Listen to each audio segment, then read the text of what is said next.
oportunidad de venir a conversar en este tipo de foros y explicar de qué se trata este ejercicio estadístico. Es muy importante que todo el mundo lo conozca a profundidad y de esta manera puedan tener una mejor opinión. Y además estoy doblemente contento por contar con un par de investigadores de primera talla como Eva y Patricio, que van a poder poner en una dimensión técnica mucho más profunda los resultados que nosotros hemos obtenido en este módulo de movilidad social, ¿no? Déjenme platicar brevemente de qué se trata este módulo, comenzar con un poco del contexto que tiene o que da origen a este tipo de estudio. En primer lugar, reiterar el compromiso que tiene el INEGI, el Instituto Nacional de Estadística y Geografía, por atender necesidades de información que tiene nuestra sociedad. En este caso que nos ocupa el día de hoy, pues era necesario tener mayor información sobre la estructura de oportunidades con que los individuos cuentan para poder sumarse al desarrollo económico, para poder prosperar en lo individual en nuestra sociedad, ¿no? De esta manera es que el INEGI levanta este módulo de movilidad social intergeneracional como un módulo dentro de la encuesta nacional de los hogares.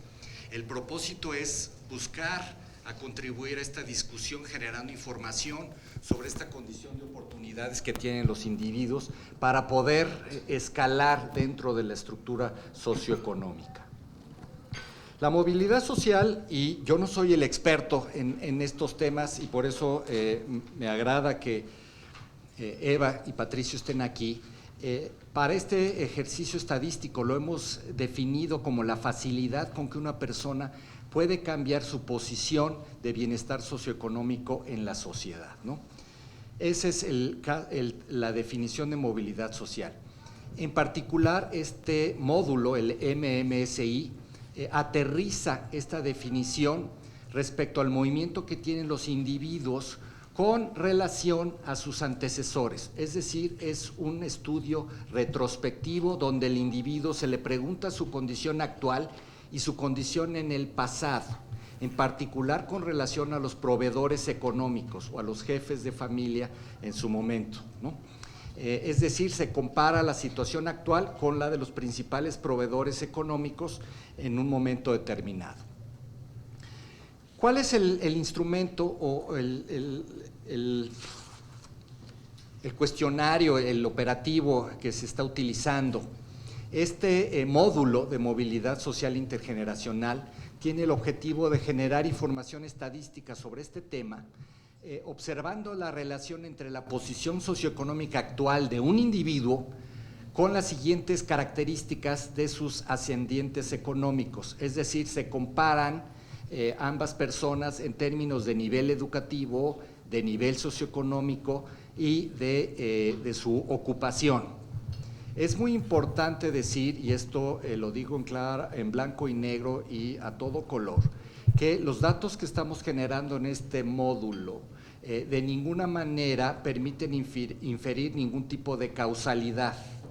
Es decir, voy a hacer referencia solamente a correlaciones, a evidencia que nos da sin tener la capacidad de hacer afirmaciones de que van en una dirección o en la otra, ¿no?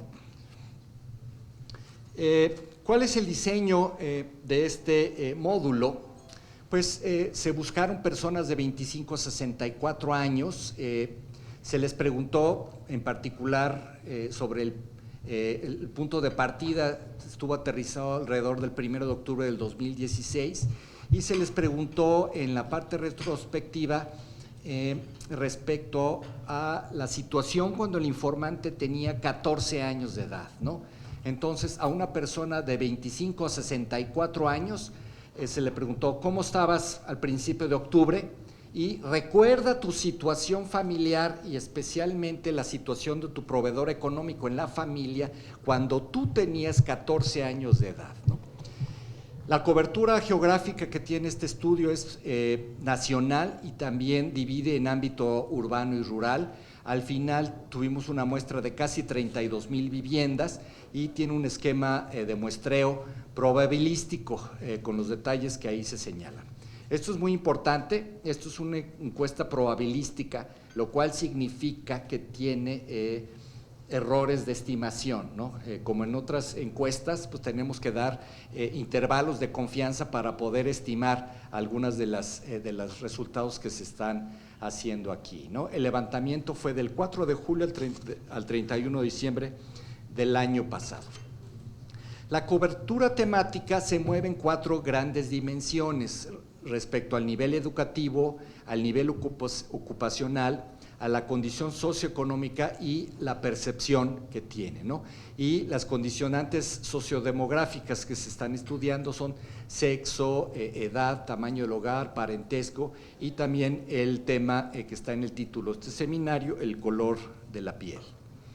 ¿Cuáles son los principales resultados que tenemos aquí? En cada una de estas dimensiones voy a tratar de hacer un resumen muy sucinto en lo que se refiere a los temas educativos, el tema de movilidad social educativa. Lo que podemos encontrar es que hay una relación entre el nivel de educación de los padres y los hijos, en particular, a mayor nivel de educación, las posibilidades de ascenso social se multiplican. Y déjenme explicar esta tabla que de alguna manera resume algunos de estos resultados. En la parte superior, en las columnas, tenemos el nivel de escolaridad de los individuos de los entrevistados, ¿no? Esos son aquellos que tenían de 25 a 64 años. Y en cada una de las filas o la primera columna estamos preguntando sobre el nivel de escolaridad del proveedor principal. Supongamos que es el padre o la madre, ¿no? Lo que podemos observar aquí es que mientras mayor sea la proporción de individuos en comparación con sus padres que estén en la parte superior y derecha, pues un mayor grado de movilidad social estaríamos registrando aquí. Entonces, por ejemplo, veamos la primera celda, el 9.6%. Lo que esto nos dice es cuando el principal proveedor de una familia no tenía escolaridad, encontramos que hay 9.6% de individuos que tampoco tienen escolaridad. Sin embargo, aún para estos individuos en que el proveedor principal no tenía escolaridad, tenemos que el 22.7% de sus descendientes ya tuvo una primaria incompleta, el 23.5% leyendo en la primera fila ya alcanzó a completar su primaria y el 31.4% alcanzó una secundaria. Entonces pueden ver ustedes que a partir de proveedores principales que no tienen escolaridad, se desencadena un grado de escolaridad mayor que el de los ascendientes económicos de los descendientes, ¿no? Veamos otro ejemplo. Cuando el proveedor principal tiene como grado máximo de estudios una primaria incompleta.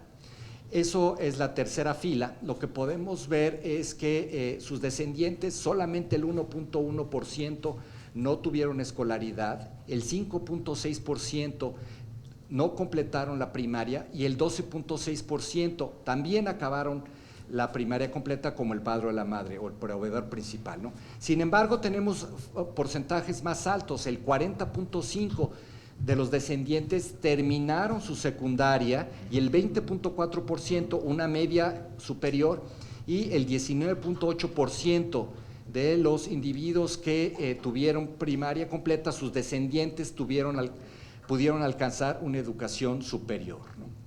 En la última fila, por ejemplo, para aquellos proveedores principales que tuvieron como grado máximo de estudios educación superior, el 72.5% de sus descendientes también alcanzaron una educación superior.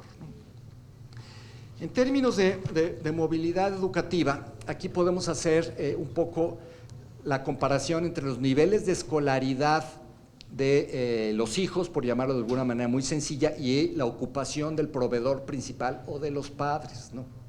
Entonces, por ejemplo, cuando la ocupación del proveedor principal fue en esta categoría que denominamos funcionarios, directores o jefes, que es la primer fila, pues lo que vemos que en general el grado de educación que alcanzan sus descendientes es relativamente elevado. El 63% de sus descendientes alcanzaron una educación superior y el 19.6% alcanzaron una educación media superior. Sin embargo, hay una fracción muy pequeña pero positiva, 0.3% de los descendientes que se quedaron sin escolaridad, ¿no? Así podemos ir viendo conforme vamos descendiendo en estas filas que, por ejemplo, cuando el nivel, cuando el grado, la categoría de ocupación que tuvieron los proveedores principales fueron profesionistas y técnicos, pues también tenemos grados de educación que sus descendientes alcanzan, que son relativamente elevados. 20.8% terminan la secundaria, el 18.4% terminan la educación media superior y el 53.9% terminan la educación superior, ¿no? Para los, por ejemplo, bajando a la fila que dice comerciantes, empleados en ventas y agente de ventas, que es la cuarta fila que está allí, el 29.5% de sus descendientes terminan una educación secundaria, el 22.7% termina en la educación media superior y el 34.3% terminan con la educación superior. Ahora, lo que vemos es conforme vamos bajando la penúltima fila, trabajadores en actividades elementales y de apoyo, que en principio requiere un grado menor de capacitación y de responsabilidad. Cuando el principal proveedor económico de una familia ocupaba ese tipo de actividad, el 4% de sus descendientes no tuvo escolaridad, el 14% de sus descendientes no concluyó la primaria, el 19.3% culminó la primaria, el 38.5% alcanzó una educación secundaria. Y aquí comienza un descenso, solamente el 14.3% tuvo una educación media superior y los descendientes de esos trabajadores en actividades elementales y de apoyo, solamente el 9.8% terminaron una educación superior, ¿no? Entonces comienzan ustedes a ver cómo hay una relación entre la ocupación del proveedor principal y el nivel de escolaridad que alcanzan sus descendientes, ¿no? En general, lo que se puede ver en términos de esta movilidad ocupacional es que cuando el proveedor económico tuvo una ocupación de mayor calificación, es más probable que también los individuos entrevistados alcancen un grado de calificación similar, ¿no? Y aquí tenemos esta misma lámina, que está un poco difícil de ver, pero básicamente se lee de la misma manera. Las ocupaciones de los padres o madres, es decir, los proveedores principales, están en orden descendente en las filas, y ahora están las ocupaciones de los descendientes o de los hijos, ¿no? Entonces, cuando los proveedores principales de la familia fueron funcionarios, directores y jefes, sus descendientes en una proporción de 25.3% también lo fueron, el 29.3% fueron profesionistas y técnicos, y así sucesivamente. Incluso hay un 6.5% de los descendientes de estos funcionarios, directores y jefes que terminaron realizando actividades elementales o de apoyo, ¿no? Por ejemplo, para el grado de los comerciantes, ¿no? Para los comerciantes, el 8% de sus descendientes son funcionarios, directores o jefes, el 24.4% de sus descendientes son profesionistas y técnicos. Me voy a brincar una celda, el 22.9% también son comerciantes, empleados en ventas y agentes de ventas. Hay una replicación grande aquí de la ocupación de los padres con la ocupación de los hijos, ¿no?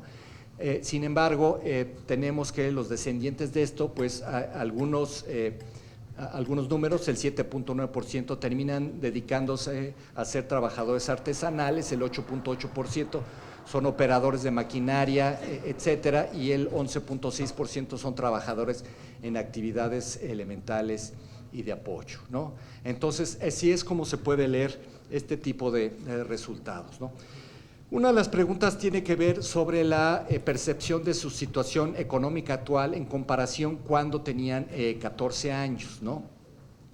Aquí lo que podemos observar es que mayoritariamente tenemos que alrededor del 56.7% de los individuos considera que su posición económica actual es mejor a la posición económica de su familia de origen, es decir, cuando tenía 14 años.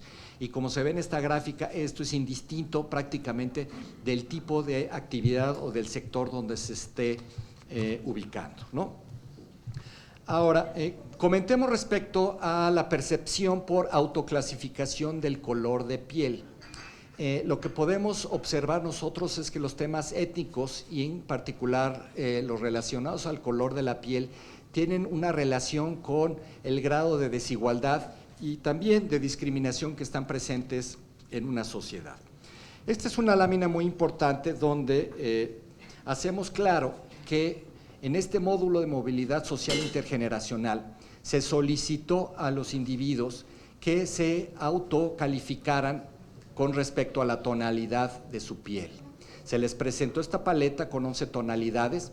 Esta paleta proviene de un proyecto internacional que se viene haciendo en otros países, como Brasil, Colombia y Perú, que se llama el PERLA, o Proyecto de Etnicidad y Raza en América Latina, que está guiado por la Universidad de Princeton en los Estados Unidos y que ha tenido participación de diversas casas de estudio en nuestro país, ¿no? Entonces, cada entrevistado se adscribió un color de piel, ¿no? Esto es un concepto de autocalificación o autoclasificación.